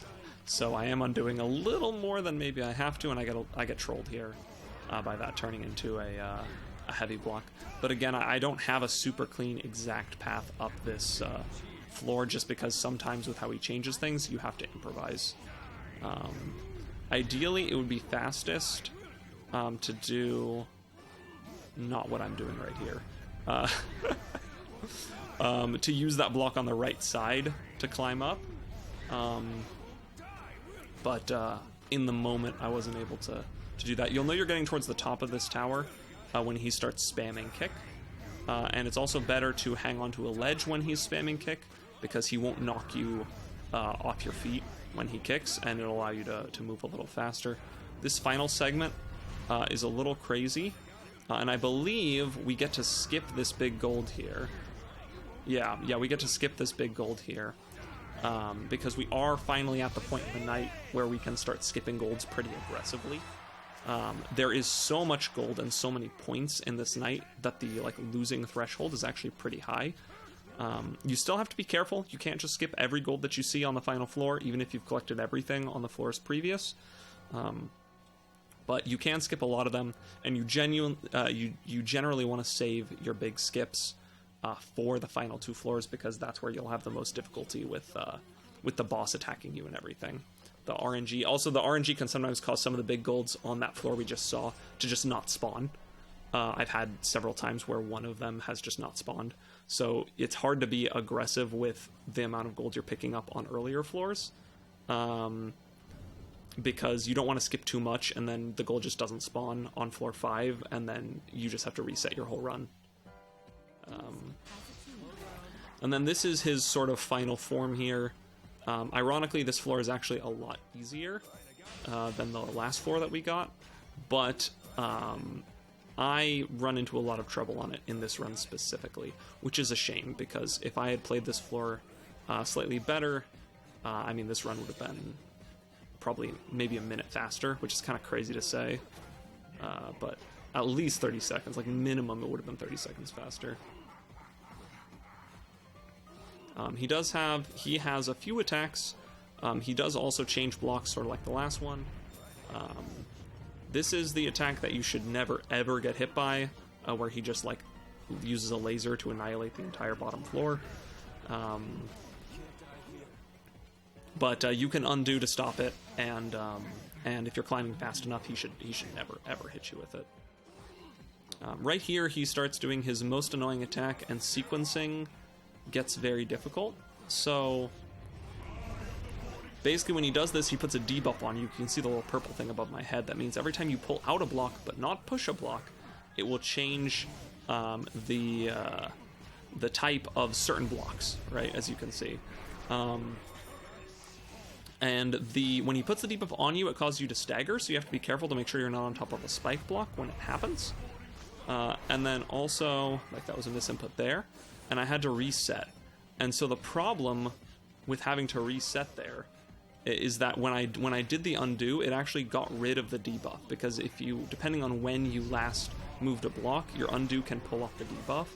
And when you do that, you try and route the tower knowing what you're going to turn blocks into, because it's not random. So right here, you don't want a debuff on you. So I should have undid that, and I didn't, which caused me to set off this bomb. And the problem with setting off this bomb is that, and you can see me trying to undo because I'm trying to prevent exactly what's about to happen, is that that falls. And if I had undid even a second earlier, you can see I run into a problem here. I think I undo here as well. Yep. And these multiple undos are just to reset that bomb timer so that I can make the footing needed before that falls away. That falls all the way to the bottom. You will die if you are standing on that. And that undo that I got while I was standing on it was literally the last possible moment, because if the block falls a full block length before you hit undo, Vincent's feet leaves the ground and he goes into a stagger animation, which prevents you from undoing. So you will just fall to your death. And I did lose a practice run that way, and I almost lost this run here that way. So that was genuinely terrifying. Generally, you want to manipulate this debuff so that you can spawn springs where you need them, like right there. We got a spring exactly where we wanted it. But because of the haphazard nature that I did it, where I did that one undo that got rid of a debuff when I didn't want to, it kind of screwed up a lot of my planning on the tower. So you can see I have to improvise a whole bunch here. which sucks. So we're doing some quick analysis. We ultimately decide that we have to do an old strat here, where you just continually reset to prevent the bomb fuse from going off in order to get up here. It's a much less clean way of doing it than what the actual strat would be. Maybe I'll post a video at some point of like a clean run at each floor, just so you can get the routing, because the routing is so scuffed on this floor. It's a shame, because this is actually a really cool floor when you route it the right way. You get a whole bunch of spring blocks going, and you climb it really fast, and you make the debuff look like a buff. And I with a combination of like the early mistake and then nerves, climbed this really slowly. Now this is, at this point you can kind of put your feet up. You just need to be careful to not step on these black hole blocks here. And when you get to this final section, you want to pull out the block in the middle, so you're always spider climbing towards the black hole blocks. That way, if you miss input, you're less likely to accidentally kill yourself. And this is the last step here. It cuts off a little bit before the top. And if you were doing an any percent run going for the normal endings, this would be the end of the game. You would be done. But we have now officially locked in either the good or the perfect Rin ending. We have successfully avoided the bad Rin ending by getting our flower. And so we have unlocked the bonus stages, which we'll be getting into in just a moment here. Basically, we kind of just fought this universe's version of the devil, and we're about to fight an angel as well. The angel is Rin's brother. I'm not going to explain that at all. And he's very upset with us for being into his sibling. So we've got to solve some additional towers here. Once again, this is the last time in the bar, and we are once again going to interact with nobody and just head straight into the final battle here. These 4 floors are not as bad, in my opinion, as the Imperio, but they are like pretty definitively the second hardest stage in the game, because unlike all the other nights, which have sort of basic blocks and enemies on every floor except the last one, this one has some sort of stage hazard on every single floor. And it can lead to some very easy deaths, because they basically all will instantly kill you if they hit you, and it can lead to a lot of resets. So you've got to be very, very careful. You can see I really start spamming undos here, because especially on this floor, the attack is pretty difficult to dodge. So I kind of rely on undos a lot. If you do it right, it doesn't cost you too much time. But it does still cost you a little bit. It's also somewhat RNG how the lightning bolts will come in. And then I have a bit of a misinput here. You wanted to push out the block on the right side, but ultimately it's not a huge deal. And you can see now the lightning bolts will come in. These wouldn't be bad if they didn't cause blocks to become cracked. That will mess with some of your setups here, so sometimes you just have to undo to prevent that, and sometimes we undo to make things faster so that we don't have to wait for the lightning bolts to come in. And sometimes we don't need to at all, and so it's a delicate balance of what you undo and what you don't. And we don't always get it right here. I probably didn't need to undo that, but I did anyway. Yeah, I didn't need to undo that. But it's not a huge deal. You never need to undo this one. That one's always safe if you spider climb over like that. And then you want to pull out this right block right here. And that one we undo because we don't want to wait, right? So it's very tricky, and you can see that they really spam these lightning bolts. Like, they are all over the place. So it's a little annoying. You can also see that on these floors, sometimes the camera will tilt way down. That is something that they just like added on these floors for some reason. It's not me doing that or anything.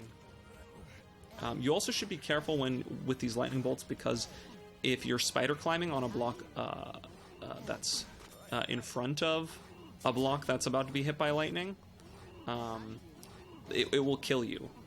So you have to be really careful with your movement here.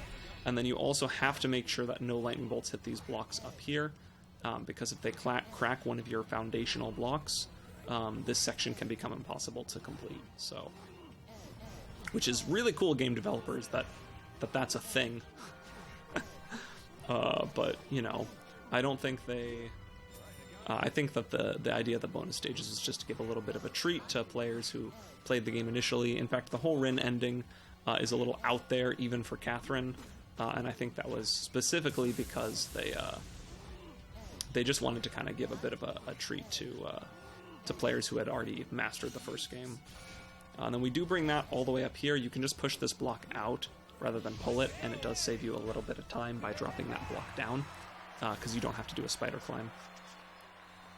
So that's the first floor. There are only 3 floors left now, so we are coming up on the end of the game very rapidly here. The first floor is not too bad, as long as you play it a few times and get a sense of when the lightning bolts are going to come down. It's not a problem. I also love the giant photo of Vincent with his face scratched out. And Rin without. It's very funny. And then these questions don't matter here. They just determine whether or not you get the good ending or the true ending. I was going for true ending, but in my nerves, I pulled the wrong lever, I think on the very last lever, and didn't realize that I didn't get the true ending until the credits rolled. Fortunately, this is not a true ending run. This is just a all gold trophies run, so it does not matter. It is still a totally valid run.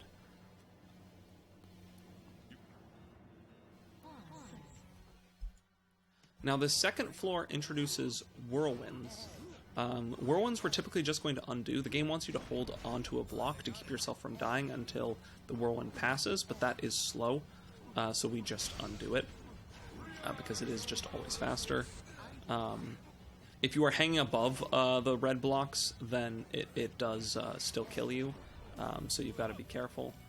Obviously, if you don't have to undo, it is faster not to. If you can, like, outstrip where it is, like right here, we don't have to undo. You can also see that this is another floor with monster blocks, so again, here we have to move very specifically. There's actually 2 routes that are pretty similar in terms of speed here, and I do the... this is, I think, the more consistent one, because you get a platform here, and yes, when you pull out that this block here, the first time the top monster block will come out, but when you undo and do it again, the side one comes out, and it makes a perfect platform to get that big gold. So a little tip for you there. And then there's another way of climbing that's slightly different, where you have to do a spider climb. I think it's a little slower, but it's nice to have a backup if you like slightly misinput how you climb there. And then generally, if you're pushing a block just to undo it, you want to push the block rather than pull it. It does save you a little bit of time, because you don't have to go through the spider climb animation. So if you've ever seen pull out a block specifically to undo it, that is a slight misoptimization. I love this climb right here because it looks very difficult, but it's actually just as simple as just doing a ladder. And then here, again, is another floor that looks very difficult, but as long as you have an item, you can just come over here and then just run straight up. He's going to start spamming meteors here, which are very dangerous and also crack blocks. They are also RNG. They don't always come in the same spot, so you do have to flex around how you're playing the tower. Usually I'm just undoing because it is safer, and these meteors are absolutely the silent killers of this game. I can't tell you how many times in practice I got killed by meteors, especially up here where you have to move a heavy block, which locks you into the animation. If a meteor decides to fall behind you while you're moving this, oh my god, it's an absolute tragedy. There were also meteors on the Imperio. I should have mentioned this. There was a bit where he goes red and summons meteors, but as long as you undo, just like any undo, within like 3 weeks of when he decides to do the attack, the attack just goes away for forever. So it's like one of the easiest attacks to deal with. Unfortunately, they figured out that that was a problem on this floor, and so even if you undo, he will essentially immediately like do the trigger to do the meteors again. So you would have to undo like your entire way up the tower to keep him from spawning meteors, and it's just not worth it. It just costs you too much time. We're now down to 2 stages, very much coming up on the end here.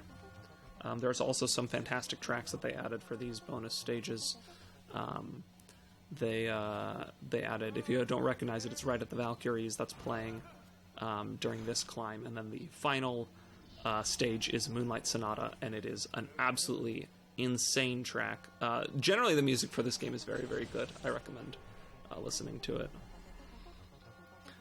But at this point, it's really nerve-wracking, and this final floor is really dangerous. You like want to move fast, you want to go, and this final floor, this penultimate floor, really forces you to take your time and stay on rhythm, because here we introduce laser blocks, which fire at set intervals, and they do instantly kill you if they hit you, as it does most things. And so you have to be really careful with your movement, because if you get off even a little bit, it can completely throw how you do this entire floor. So if memory serves me, I actually have a very good run on this floor here. You can do a little spider climb thing there, and then you can actually make this here. It's really risky. I was actually crazy to risk that, but we made it happen. And then we do have to sort of get used to stopping and waiting. You can start pulling a block after about a second, after the lasers start firing, and you should be okay. But there's definitely some times where I wait longer than I need to, because you are so close to the end of the game here, and a single mistake can just cost you your entire run. This is another floor that I had to practice a significant amount. And then here, if you jump in while the lasers are going, as long as you are perfect with your timing, you'll never die there, but it is very close, and you really need to make that because it allows you to get through this entire section without having to wait as well. Of course, you do have to wait there, and then you get to climb up here. It's a lot about positioning yourself to do the most work while these are firing, and then take advantage of when they're not. So here, I have died exactly there. We need that item for a little bit later. It does save us time.